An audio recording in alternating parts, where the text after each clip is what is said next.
Yo sé que hay gente acá que no tiene respuesta para muchas cosas.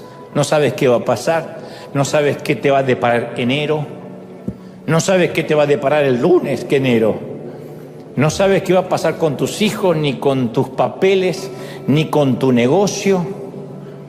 De hecho, el propio Pablo, San Pablo, tuvo su larga noche de invierno. Fue exactamente cuando les escribió las cartas a Timoteo. De hecho, la correspondencia final de Pablo a su hijo espiritual Timoteo fue escrito desde la celda de una cárcel romana, ¿no? Timoteo leyó la carta y allí escrito en grandes letras estaban las apremiantes palabras de Pablo en 2 de Timoteo 4:21 que decía: ven antes del invierno, ven antes del invierno. Pocos lo saben, pero una noche, y sin ninguna razón racional, valga la redundancia, sin ningún motivo racional, te despertaste con una ansiedad que nunca antes había sentido. Todo dolía, pero si pudieras contarlo dirías que dolía de una manera extraña, tan extraña que ya te resignaste a buscar la forma de describirlo, de articularlo con palabras. Cuando comenzó quizás era una sensación de malestar que pensaste que era incluso algo físico y que se iba a terminar yendo. Una especie de inquietud omnipresente que te acompaña y que va contigo donde quiera que vayas, hagas lo que hagas. Sientes como que algo no está bien, aunque no lo puedes identificar. Es un estado, como dijo alguien, de desasosiego, que te priva de calma. No puedes respirar profundamente, como si tuvieses algo en los pulmones, pero necesariamente no estás enfermo o enferma de los pulmones, pero es como si te costara respirar. Una intranquilidad que no se marcha, que te enturbia los momentos agradables. Perdiste la risa. Hace tiempo que no te ríes a carcajadas y no sabes por qué. Es esa insoportable sensación de querer que todo acabe, pero no sabes bien qué es lo que quieres que acabe. Lo cierto es que es un displacer que te corroe las entrañas y dejas de dormir. Esto es determinante, dejas de descansar. Y entonces cuando dejas de descansar no te puedes nunca desconectar de tus pensamientos y librarte a las manos del inconsciente. Está en un estado onírico donde dice: duermo, descanso y por lo menos me olvido durante 6, 7 horas de lo que estoy viviendo. No puedes descansar. Entonces continúas la vida sin descanso y en modo de piloto automático. O sea, haces las tareas de la casa, vas a trabajar, pero no estás ahí. Es como que alguien te robara el presente. La depresión duele así. Y no es una metáfora, duele. Porque hace mal, lo sientes en el pecho, en la cabeza, en las entrañas. Cuando llega el invierno te puedes mudar, puedes cambiar de trabajo, puedes cambiar de cónyuge, pero la nube, puedes cambiar de suegra, puedes cambiar de hijos, de iglesia, pero la nube oscura nunca cambia. Con el tiempo simplemente la nube te acompaña y define tu propio cielo. Y tal vez hasta incluso enfrentes una crisis de fe, que dices: yo ya no sé si creo en Dios, yo ya no sé si creo en algo. Aunque llevas años de cristiano, dudas de tus convicciones. Ni siquiera es necesario que para que te ocurra esto atravieses algo de una magnitud innegable como un divorcio o una muerte. A veces es simplemente el impacto acumulativo de toda una vida, lo que llaman el famoso efecto residual, que uno va aguantando, va soportando, va resistiendo y un día colapsamos. Un día decimos: no puedo más. Es como que la mente no logra entender lo que le está pasando al cuerpo, lo que anímicamente nos está ocurriendo y en términos espirituales nos está ocurriendo, pero en el momento que colapsamos decimos: hasta aquí, me agoté, llegué a mi situación más límite. Y la gente de la iglesia encima nunca ayuda, especialmente porque no lo entiende y ni nos enseñaron a entenderlo. Te dicen generalmente que te pongas a orar. Si dices estoy triste, te dicen ponte a cantar, que reprendas la depresión, que te bañes. Bueno, eso siempre es un buen consejo, pero que leas la Biblia. Pero nadie puede convencerte que van a dejar de dolerte los golpes, especialmente cuando estás en medio de una paliza. Porque no es que la iglesia te dice, te voy a ayudar a reponerte al postoperatorio. No, te dicen, no te tiene que doler cuando te están pegando, cuando la vida te está dando. Y lo único que quieres es que los golpes se acaben. Necesitas una tregua, un descanso. Tu invierno tiene propósito. Tu invierno tiene propósito. Tu invierno tiene un propósito. Por eso vuelvo a insistir con la pregunta. ¿Estás tan triste que sientes y crees a veces que incluso Dios se hartó de ti? ¿Que incluso sobregiraste la línea de crédito de la gracia y dices, ya está, ya Dios ni me perdona más a mí? Dicen que si la tristeza que tenemos es menor a 4 días, se lo considera una simple alteración del estado de ánimo que todos los seres humanos podemos y hasta nos merecemos tener. Pero si dura más de 4 días ya es un invierno del alma. Y a todos nos afecta en algún momento de la vida. Afecta la forma en cómo nos alimentamos, hasta cómo dormimos. Hay quienes se atraviesan un invierno del alma y comen como si cada comida fuera la última cena. Y se sientan frente a la televisión, hacen una maratón de Netflix con un bote de helado, de ice cream.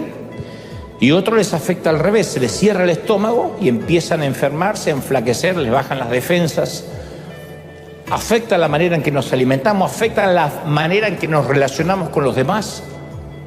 Y si cargas con esos sentimientos de fracaso, quiero decirte que estás en buena compañía, porque no estás solo. Uno dice, yo debo vivir esto solo. Nadie está como yo, pero es más, yo te quiero decir, estás parado o estás parada entre gigantes de Dios. Te haría muy bien leer la biografía del gran predicador Charles Spurgeon. Spurgeon fue un gran hombre que, a pesar de que murió a la edad de 57 años, jovencito, digo jovencito porque es un año más que yo, así que jovencísimo. Y Spurgeon sufría de prolongadas temporadas de depresión. Y sus dolencias psicológicas eran tan paralizantes que muchas veces estaba confinado en una cama durante semanas enteras.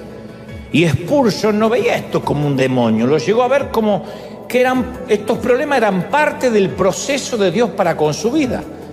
Y él decía siempre, estos sufrimientos me capacitaron para consolar, para entender, para no juzgar a las personas que viven lo mismo. Él sabía que no sufría sin un motivo. Charles Spurgeon fue un hombre psicológicamente frágil, pero publicó 3.500 sermones, escribió 135 libros, todavía se lo considera sin parangón el príncipe de los predicadores. Si hubiera vivido en tiempo de redes sociales, los apostocríticos lo habrían liquidado. Yo he escuchado a ciertos predicadores proclamar que si uno está en depresión es que nunca realmente conoció a Cristo. Yo me pregunto si esos predicadores han leído la Biblia alguna vez. Porque Elías, el profeta Elías, miró su propia vida y fue el único que le pidió a Dios la eutanasia. En Primera de Reyes 19:4 le dijo, Señor, llévame a casa. Uno dice, ay, qué lindo, llévame a casa. Está pidiendo morirse. El día que tu esposa dice, llévame a casa, Dios está queriendo morir. No es que sea que espiritual, la mujer que me tocó se quiere morir. Dice Elías, no soy mejor que mis padres. Por favor, toma mi vida, porque todo ha sido en vano. David estaba tan desalentado que creía que había perdido la unción en su vida y quería volar como un pájaro. Con este siempre me identifico porque ¿quién no ha dicho eso? En el Salmo 55:6 dijo David: ¿quién me diera alas como paloma? Me iría lejos, viviría en el desierto lejos de todo. En estas Navidades, cuando veas a tus parientes llegar en Nochebuena, ¿quién no va a decir: cómo quisiera ser paloma, me voy y no me encuentran más?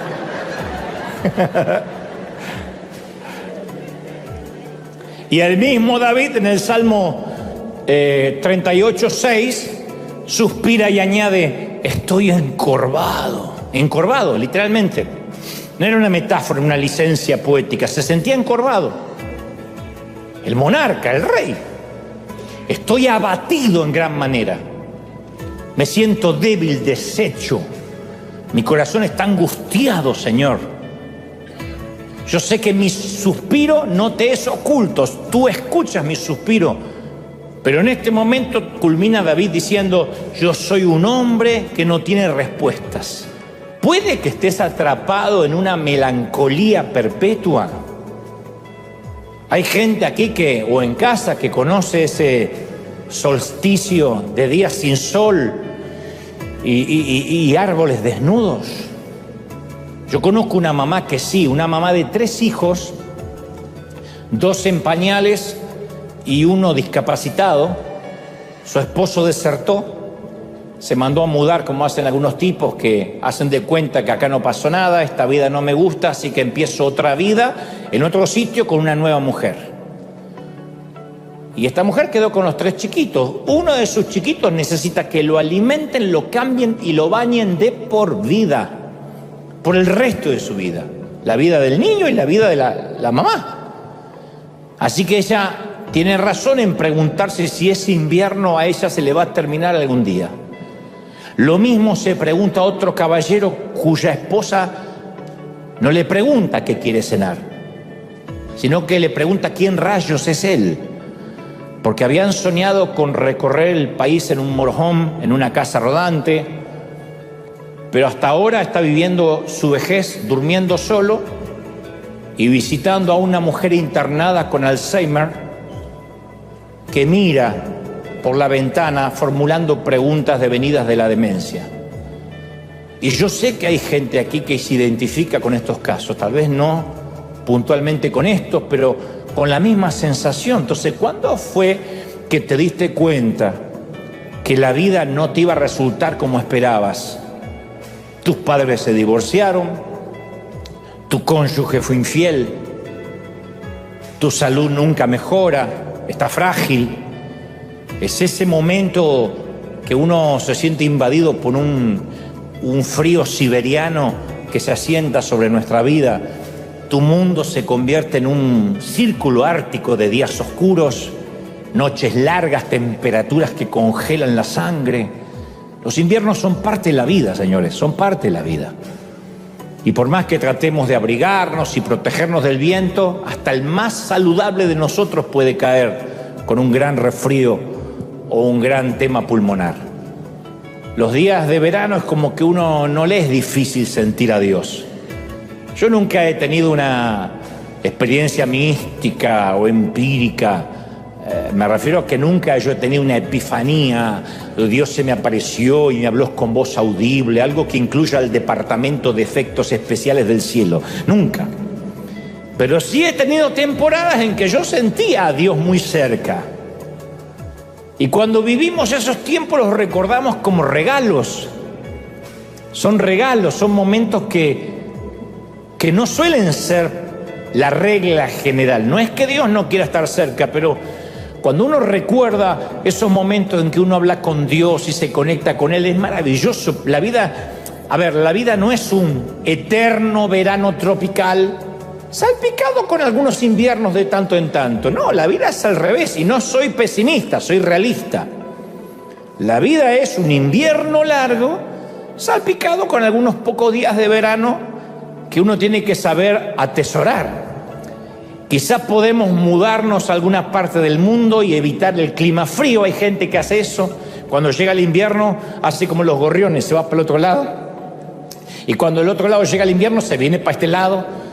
Pero no hay sitio que podamos mudarnos, al que podamos mudarnos para escapar del invierno espiritual. Pero lo más duro del invierno es que a veces sentimos que Dios se ha ido. Eso es lo peor. No que Dios se fue, uno lo siente así. Salmos 88, 14 describe el dolor más grande del salmista. David dice, hace la pregunta más áspera, más cruel de las que jamás haya hecho. Él dice, Dios, ¿por qué escondes de mí tu rostro? No es que Dios lo estaba haciendo, pero así se sentía David. ¿Por qué cuando yo te hablo, Dios, tú das vuelta el rostro? ¿Por qué lo escondes? Yo creo que es lo mismo que sintió Jesús en la cruz cuando dijo, Padre, ¿por qué me has desamparado? Yo no hace mucho conocí a una mujer que había perdido a un hijo adolescente en un accidente de tránsito. Y una mujer cristiana de su propia congregación le dijo, tú tienes que confesar que todo lo puedes en Cristo que te fortalece y confesar victoria, ya no llores. Y la afligida mamá, que había expresado su dolor, en lugar de que la oyeran, la abrazaran, le dieran la gracia y el espacio para sanar, la callaron, le hicieron cerrar la boca dándole un versículo diciéndole que ella no estaba cumpliendo la palabra de Dios. O sea, la implicación era que si no eres fuerte, entonces no estás confiando en Cristo. Y eso es extremadamente triste para el que está pasando una situación difícil. Porque la Biblia está destinada a animar, no a dar respuestas fáciles en medio del dolor verdadero. La Biblia no son las galletitas de Panda, que abres la galletita de ver qué me sale y te sale un versiculito. La Biblia es para animar, para que el Señor nos hable, no para darle a alguien por la cabeza. ¿Hay algo peor que nos lancen versículos bíblicos al azar cuando estamos heridos? ¿Y por qué tenemos siempre la tendencia a hacer eso? A dar consejos que no nos están pidiendo. A veces lo que necesitamos es un abrazo o que nos escuchen. No queremos soluciones rápidas. Porque hay dolores que no implican, no merecen soluciones rápidas. No es repite esta frase y el dolor de perder un hijo se va a ir. Hay momentos que solo queremos que nos abracen en silencio. Entonces, ¿por qué tratamos siempre, digo los cristianos, de arreglar a los que sufren? ¿Por qué creemos que el sufrimiento es una temporada de vergüenza? ¿Por qué no podemos tolerar, por ejemplo, que un cristiano atraviese una temporada de tristeza? No soportamos, decimos, no, tiene que haber algo raro, tú no puedes estar triste. ¿Por qué no podemos estar tristes si la tristeza es una de las emociones que nos regaló el Señor? El Señor estuvo triste hasta la muerte. ¿Por qué no podemos soportar que alguien esté pasando una temporada en que no tiene ganas de reírse a carcajadas? Es fácil tener amigos genuinos, cristianos, con los que podemos fingir y decir estoy bien, nada me preocupa. Lo difícil es tener amigos con los cuales poder ser honestos, sin temor a ser prejuzgados, sin que nos digan estás haciendo las cosas mal. Por eso a veces pensamos que los cristianos no podemos expresar nuestras emociones y no tenemos en la iglesia una teología de la adversidad. No la hemos desarrollado.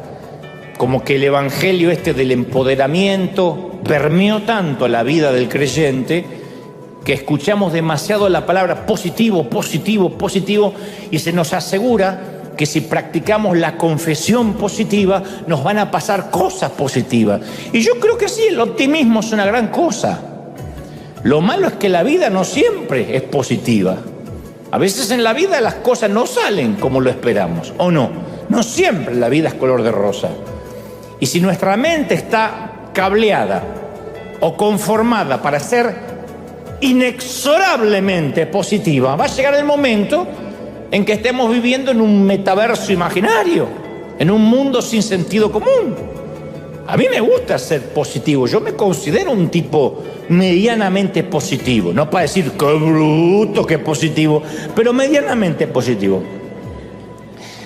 Pero hay algo que también creo, que si uno no tiene un punto de vista realista de la adversidad, cuando llegue el momento de enfrentar la adversidad, el resultado no va a ser muy positivo que digamos.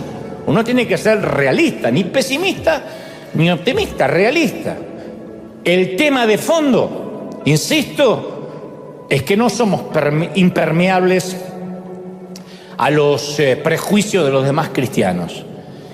Y si se sabe que recibiste un diagnóstico de salud mental o tomas pastillas para equilibrar tu cabeza, inmediatamente alguien va a pensar que estás en pecado, en el peor de los casos que estás endemoniado hasta la jeta.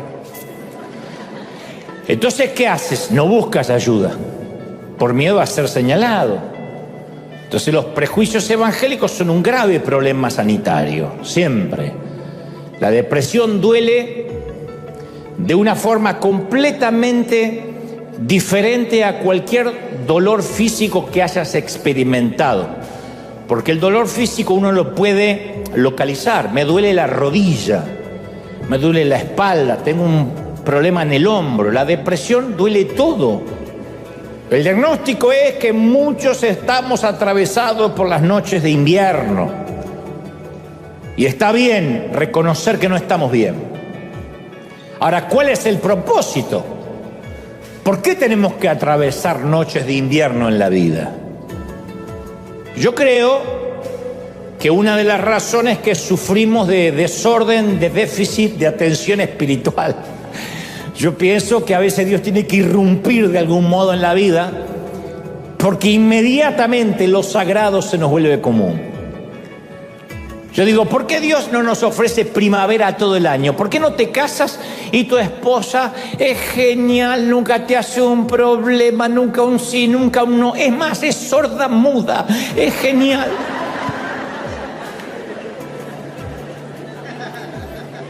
¿Por qué te casas y tu marido nunca le crece la panza, nunca eructa, nunca se larga gases, nunca toma cerveza, nunca ronca de noche? Es Brad Pitt ungido. ¿Por qué no?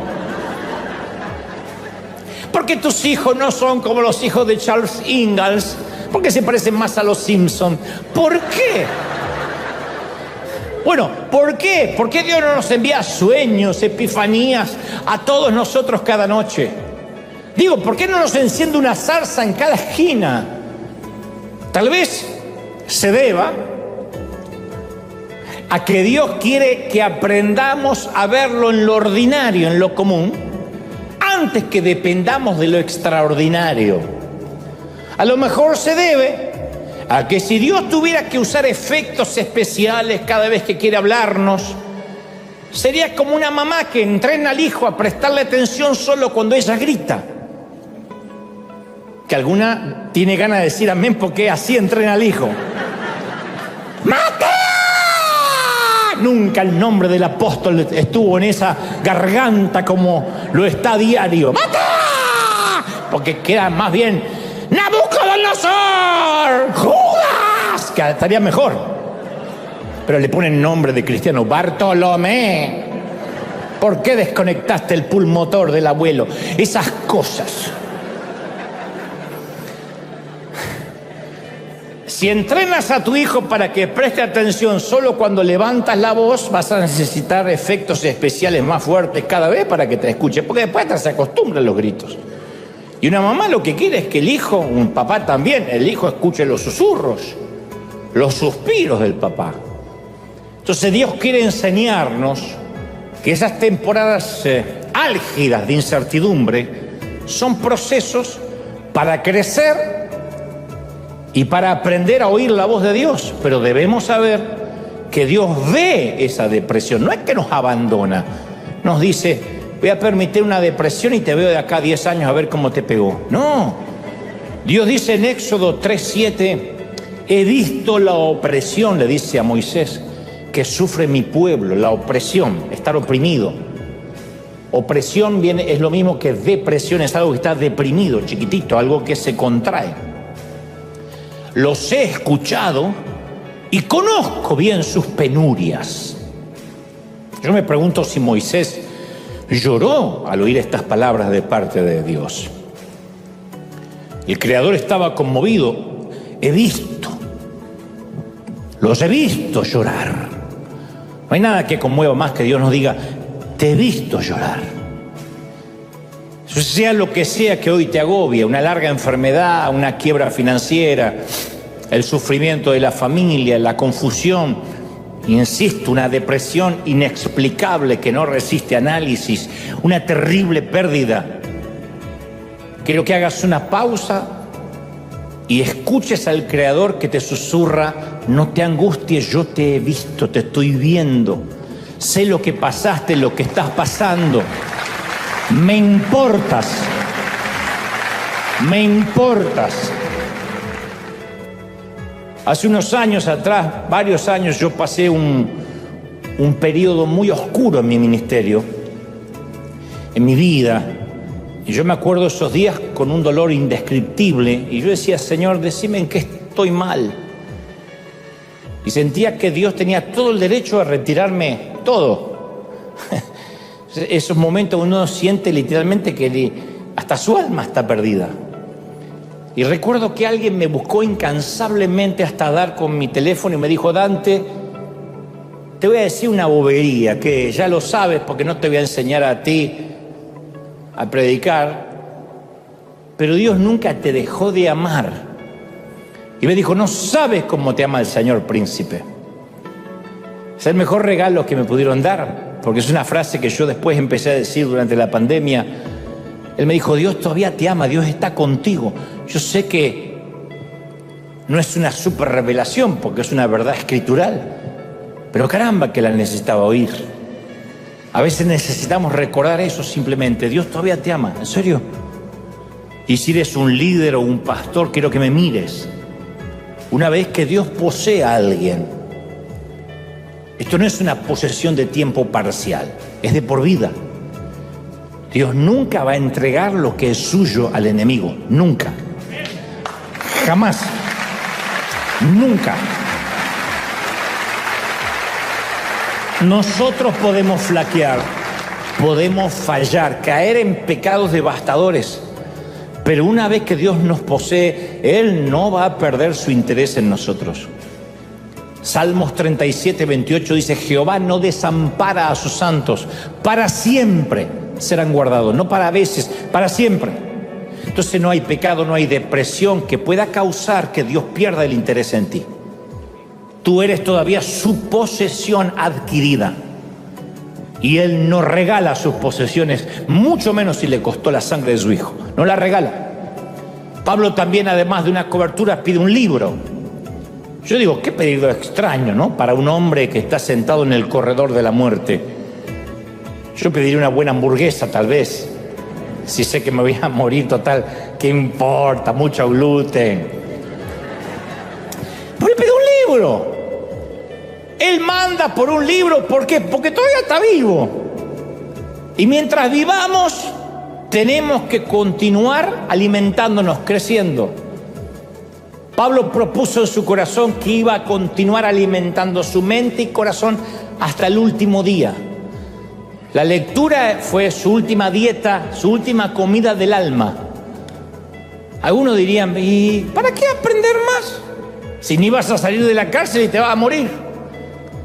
Pero el conocimiento, uno nunca debe adquirir el conocimiento como la joyería fina, para ostentarla, para ser obsceno, para impresionar a otros. Mira el anillo que tengo, mira.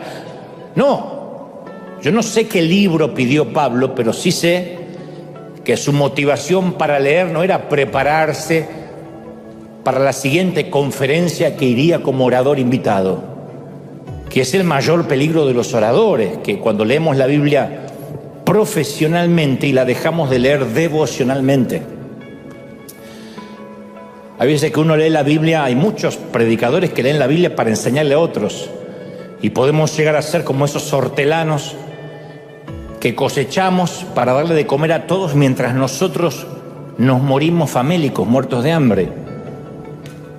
Hay gente que ministra a tanta gente y ellos viven en un estado depresivo terrible, porque nunca dicen: Señor, yo necesito que me hables a mí. No, sabemos que Dios obra. Él está ocupado tras bastidores, detrás del telón, en el making of, en las luchas, en medio del invierno. Él está ahí. Él no se ha ido, aunque no lo sintamos. Él no se ha movido. Es incesante, incansable, no se cansa, no cesa.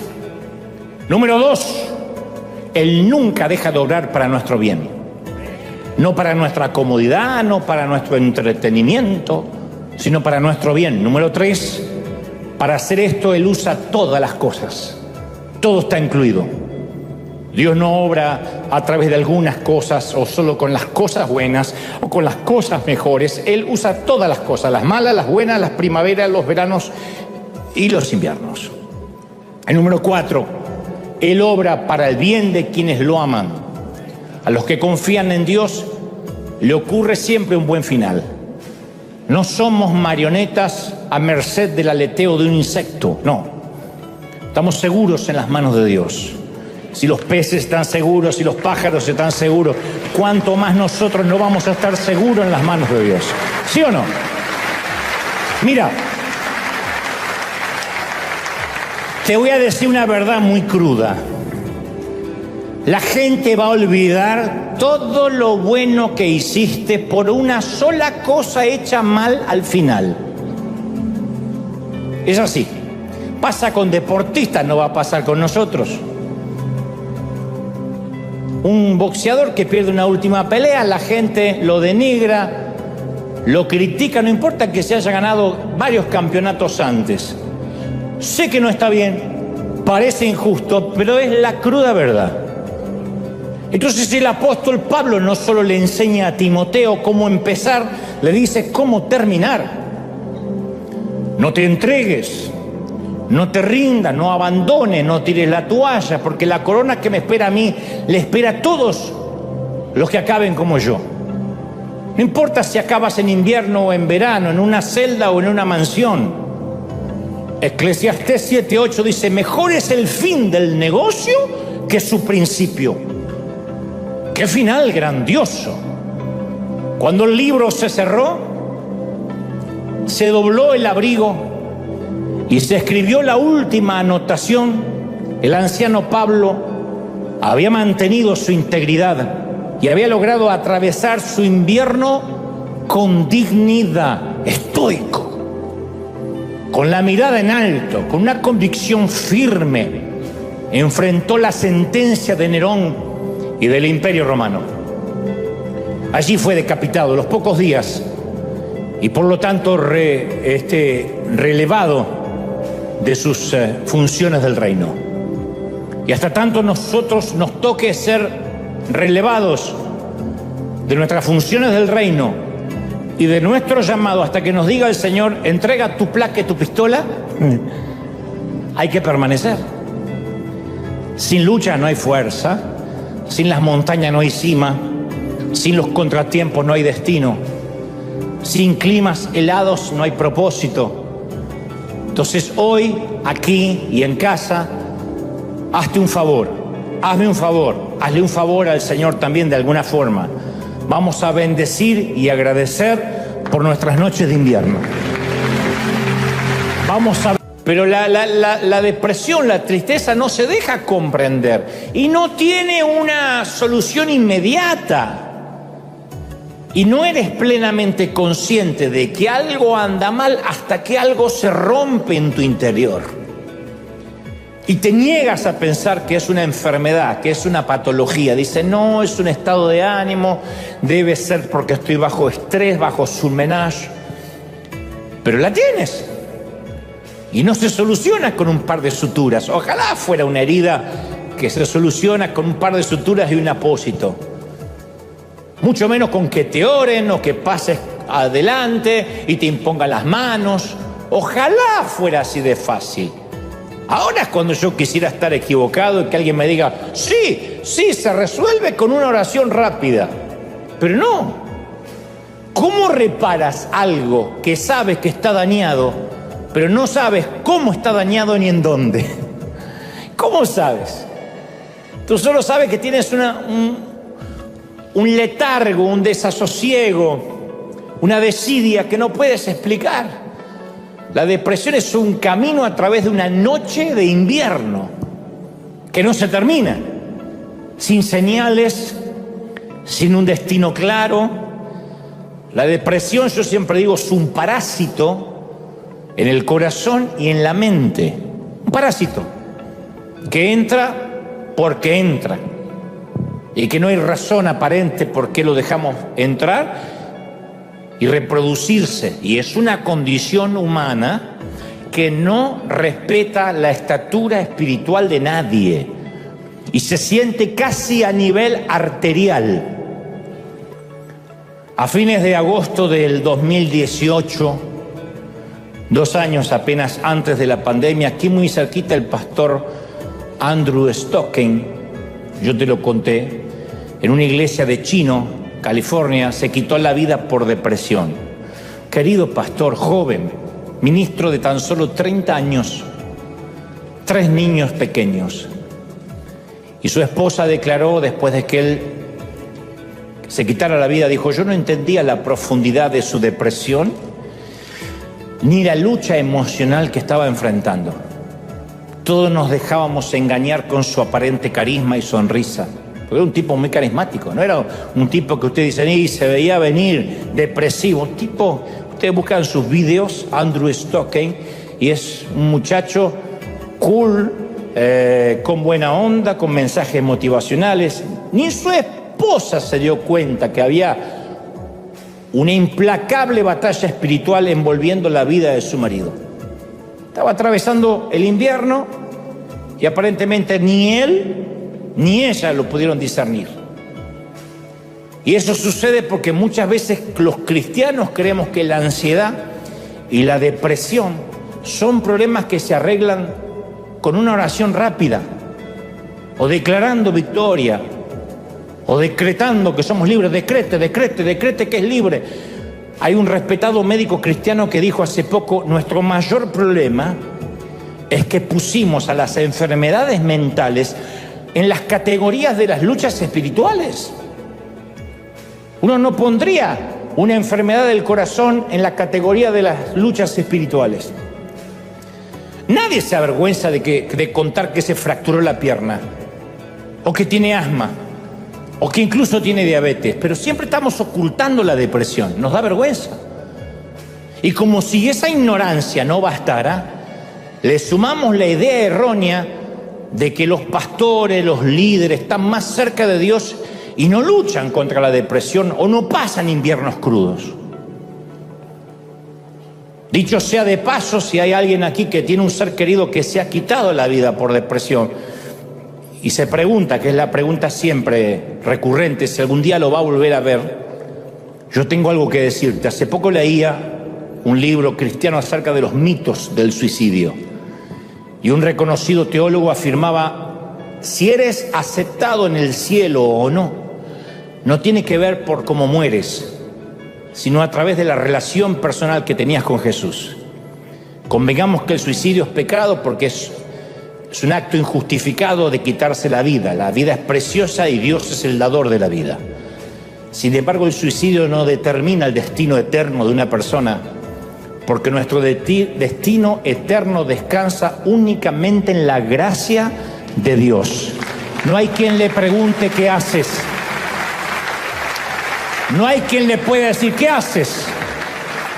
Y como dijo el querido Rick Warren, cuyo hijo menor también se quitó la vida hace unos años, él dice siempre: yo sé que lo veré en el cielo, porque la gracia de Cristo está por encima de cualquier desfase hormonal o desfase mental.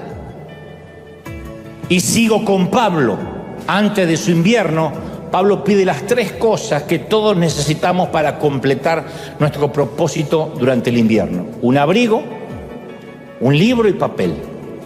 El abrigo tipifica una cobertura. Cuando estamos en nuestro invierno deseamos un abrigo. Especialmente lo necesitamos en el invierno de nuestras vidas. Trágicamente, algunas personas no tienen a nadie que pueda traerles un abrigo. Un abrigo tipifica el abrazo sin preguntar, el decir voy a pasar la noche contigo, tomando café, tomando un té. Y no tenemos que hablar de lo que te pasa, hablemos de cualquier cosa, no te voy a juzgar. Pero para algunos la necesidad de mostrar una imagen les impide mostrarse vulnerables y admitir que necesitan a alguien. Eso es lo peor. Los líderes que después terminan quitándose la vida es porque no pudieron pedir ayuda, porque tenían vergüenza de pedir ayuda. ¿Qué van a pensar? ¿Qué le queda para él si el que necesita ayuda soy yo? ¿Y quién dijo que un pastor no puede necesitar ayuda? Pero a veces nos sentimos demasiado orgullosos para decir, sí, soy quien soy, pero necesito la calidez, la cobertura de un abrigo. Incluso Jesús clamó en la cruz. Ninguno de nosotros puede cumplir con ningún propósito mientras que estemos batallando con la inseguridad. ¿Quién soy? Y me van a recordar. Hace muchos años atrás trabajaba a mi lado alguien que muy inseguro y que poco a poco se fue adueñando de todo. Inventó contraseñas que él solo conocía. Abrió cuentas bancarias secretas, se negaba a hacer copias de la llave, había cajones que no permitía que nadie limpiara. Hasta le puso un rótulo con su nombre a algunos muebles de oficina. Hasta ahí, yo nunca había visto a alguien tan inseguro. Apenas Dios me mostró lo que este hombrecito estaba haciendo, le regalé la emocionante aventura de la búsqueda de un nuevo trabajo. Next.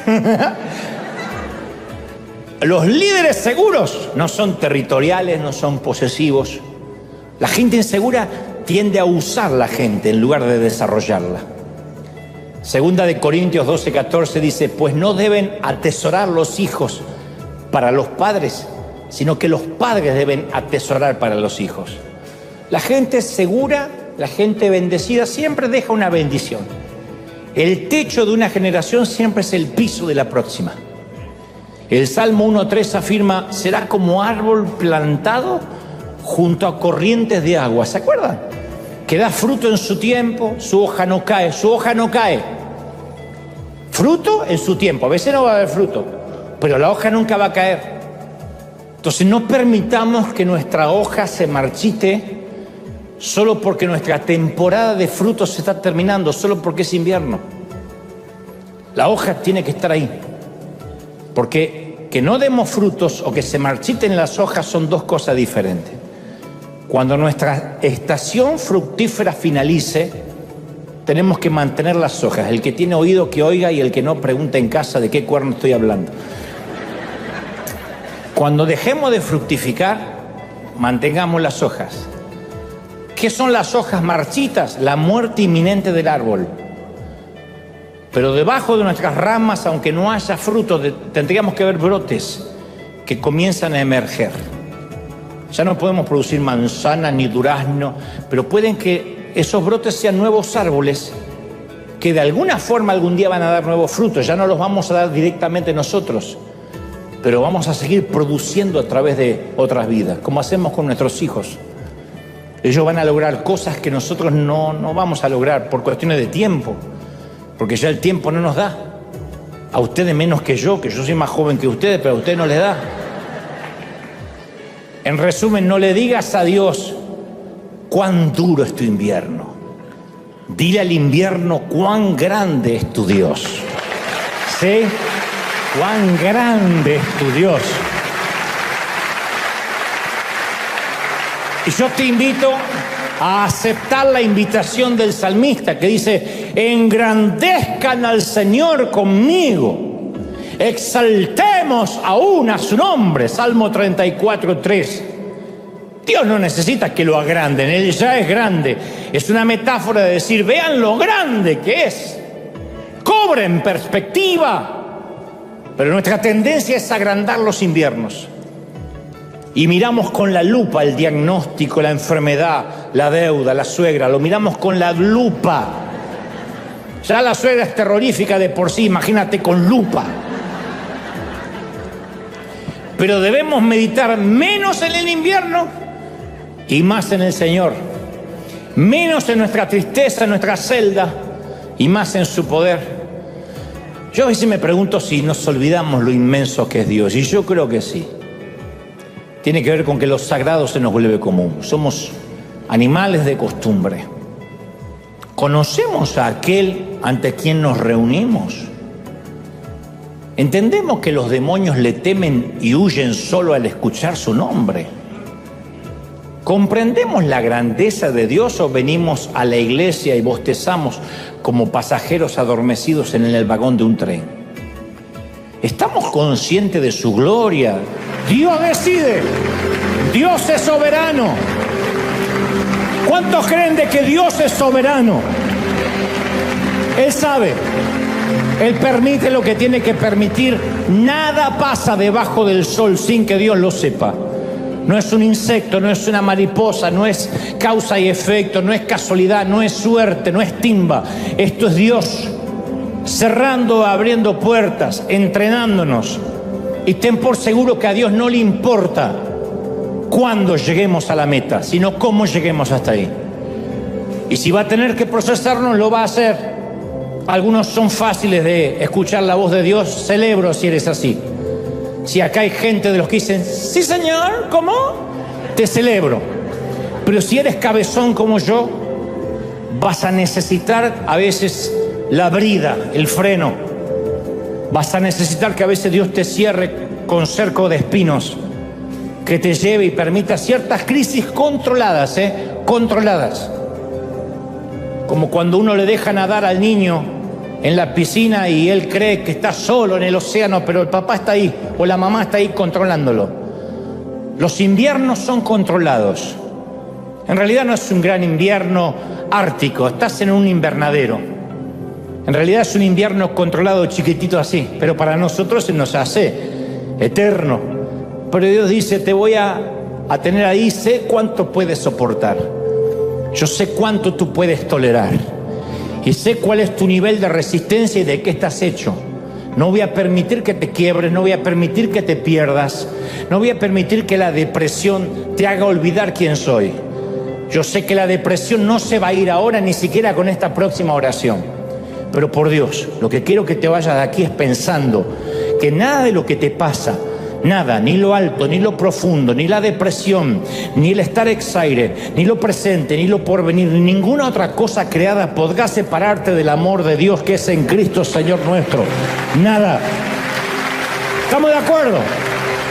Vamos a orar. Vamos a orar. Levanta las manos conmigo, Padre. Gracias por este momento. He transmitido, Señor, lo que creo me has dicho a estos tus hijos. Si estás cansado, deprimido, triste, ten a bien levantar las manos y decir, Señor, aquí estoy, no puedo más. Estoy a punto de rendirme, de claudicar, a punto de bajar los brazos.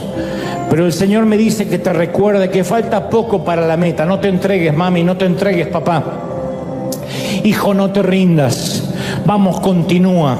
A los pastores, a los ministros, a los líderes, a la gente que escucha del otro lado, a los que dicen, he llegado al límite de mis fuerzas, y añoran ese pasado cuando parecía que eran felices.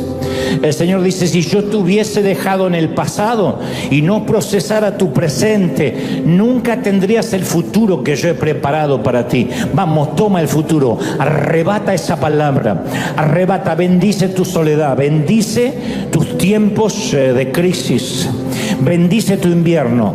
No pidas que el invierno termine, dile, Señor, bendigo esta temporada, porque cuando llegue el verano la voy a extrañar.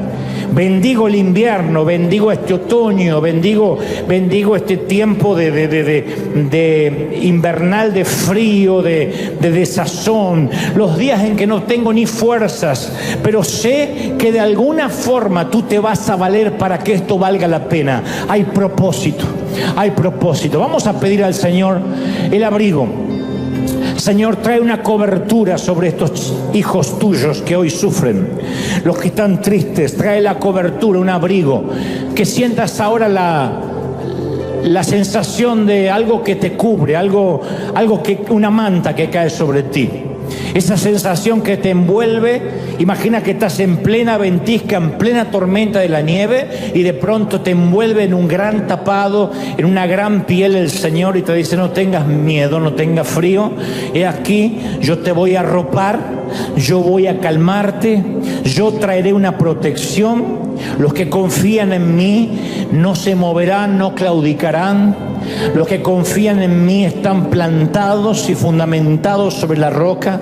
Son como el monte de Sión, que no se mueve, sino que permanece para siempre. Recibe la cobertura, vamos, recibe. Recibe ahora, vamos, unos minutos. En casa, aquí, recibe como si fuera una frazada, una manta sobre ti ahora. Nota que yo no estoy orando por ti, ni te impongo las manos, ni estoy reprendiendo un demonio. Yo estoy diciendo que el Señor te cubra ahora del frío. O sea, no estoy negando tu frío, no estoy subestimando tu invierno, ¿ves? Pero sí te voy a abrigar, o voy a pedir que Dios lo haga. Espíritu Santo, abriga a los que están solos, a los que no han parado de temblar en las últimas semanas. Reciban la cobertura, vamos. Palabra: resiste. Soporta todas las aflicciones estoicamente. Vas a tener frío, La noche va a ser cruda, es probable. ¿Pasarás temporadas de soledad? Sí, la soledad no es una penitencia.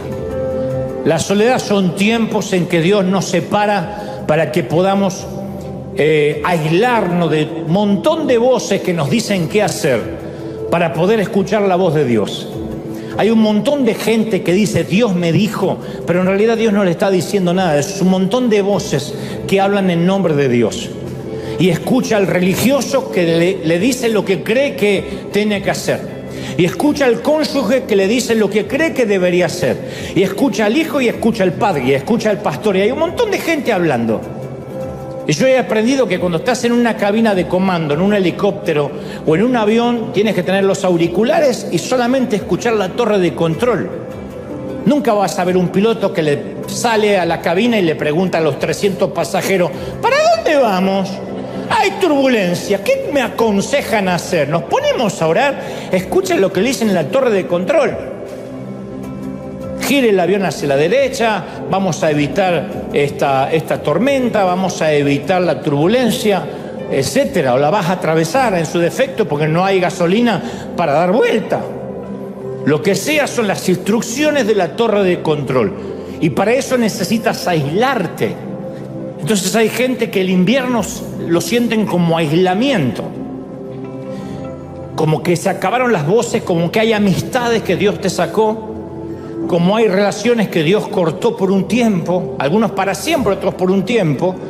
Y no tomes como eso, como una penitencia, un castigo, la vida te está pasando factura. Es Dios que dice: yo necesito hablarte, necesito llamar tu atención.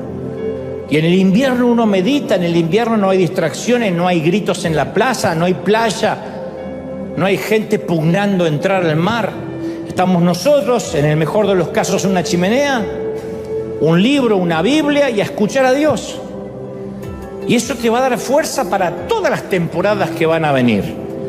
Tienes que bendecir, tenemos que bendecir el invierno. Son temporadas maravillosas. Yo sé que la soledad, cuando no se elige, duele. La soledad elegida es un placer. Quiero estar solo.